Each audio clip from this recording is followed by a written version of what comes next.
Assalamualaikum warahmatullahi wabarakatuh. Para pecinta Rasulullah Sallallahu Alaihi Wasallam, alhamdulillah kita telah sampai di 10 hari terakhir bulan suci Ramadan, di mana ini merupakan masa-masa momen-momen kita mesti meningkatkan ibadah kita kepada Allah Subhanahu wa taala.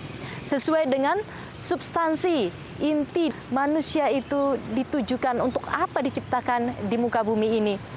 Auzubillahi minasyaitonirrajim. Bismillahirrahmanirrahim. Wa ma khalaqtul jinna wal insa illa liya'budun. Allah Subhanahu wa taala berfirman, dan tidaklah aku ciptakan jin dan manusia itu kecuali untuk beribadah kepadaku. Pada momen Ramadan ini merupakan kesempatan bagi kita untuk meningkatkan ibadah kepada Allah, apalagi di 10 hari terakhir ini. Pemirsa dimanapun Anda berada, sesungguhnya 7 lapis langit beserta bumi dan segala isinya bertasbih memuji Allah Subhanahu wa taala. Terhadap ibadah ini semestinya kita berlomba-lomba untuk mendekatkan diri kepada Allah Subhanahu wa taala. Akan tetapi tentunya juga dengan tanpa mengabaikan hal-hal lainnya yang kita butuhkan dalam hidup ini. Terekam dalam sebuah hadis sahih yang diriwayatkan oleh Bukhari dan Muslim bahwa datang 3 orang ke rumah Rasulullah Sallallahu Alaihi Wasallam. Mereka menanyakan perihal ibadah Rasulullah kepada istri-istri Nabi. Saat itu Aisyah radhiyallahu anha menjelaskan kepada mereka bagaimana karakter ibadah Rasulullah, bagaimana Rasulullah mendekatkan diri kepada Allah. Kemudian mendengar penjelasan daripada Aisyah ini, 3 orang tersebut semakin kagum dengan bagaimana ibadah Rasulullah. Mereka terpana, mereka juga semakin merenungkan, memperbandingkan ibadah Rasulullah dengan ibadah mereka, sehingga tercetus dari ucapan mereka, Rasulullah dosanya telah diampuni, baik yang dulu dan yang akan datang. Artinya apa? Sementara mereka tidak. Rasulullah memiliki ibadah yang dalam, sementara mereka tidak. Sehingga salah seorang di antara mereka berkata, kalau begitu untuk meningkatkan ibadahku, aku akan sholat malam selamanya. Sementara orang kedua menyebut, kalau begitu aku akan melaksanakan ibadah puasa selamanya tanpa berbuka. Dan kemudian menyahutlah orang yang ketiga, adapun aku untuk sempurnanya ibadahku tidak akan menikah. Aku tidak akan dekat dengan perempuan, aku tidak akan kawin. Nah, ucapan daripada ketiga orang ini suatu saat sampai kepada baginda Rasulullah Sallallahu Alaihi Wasallam. Bagaimana reaksi baginda Rasulullah?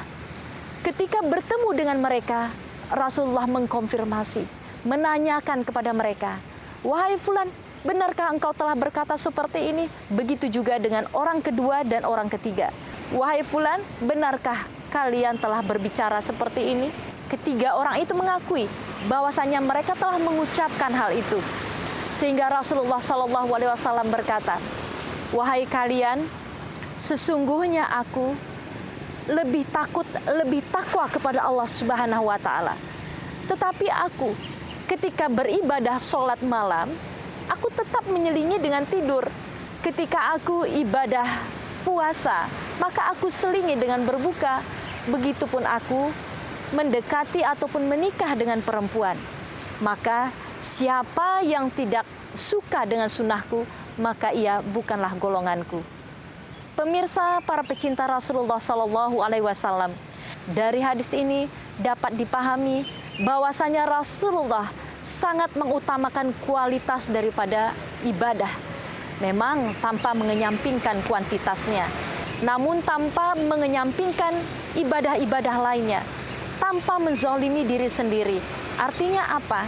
Untuk masa sekarang ini, memang banyak jenis ibadah yang dapat kita lakukan, tanpa kita harus fokus pada satu ibadah dan menyampingkan ibadah-ibadah lainnya. Bagi kaum muslimin, tidak lama lagi juga ini akan menghadapi Lebaran, terutama bagi ibu-ibu yang akan mempersiapkan kue Lebarannya, menyiapkan rumahnya sehingga terlihat indah, dan juga ini akan menimbulkan suasana bahagia, semakin bahagia pada hari Lebaran nanti. Ini semuanya merupakan jenis ibadah apabila memang diniatkan untuk membahagiakan pasangan kita, untuk membahagiakan anak-anak, juga menjamu para tamu-tamu kita dengan kelapangan hati, dengan kebaikan hati kita. Semuanya merupakan jenis ibadah yang memang tidak bisa kita abaikan begitu saja.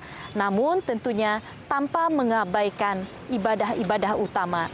Pandailah memanajemen waktu di masa-masa 10 hari terakhir bulan Ramadan ini. Dan semoga amalan ibadah kita diterima oleh Allah Subhanahu wa Ta'ala. Mencintai Rasulullah adalah dengan meneladaninya. Wassalamualaikum warahmatullahi wabarakatuh.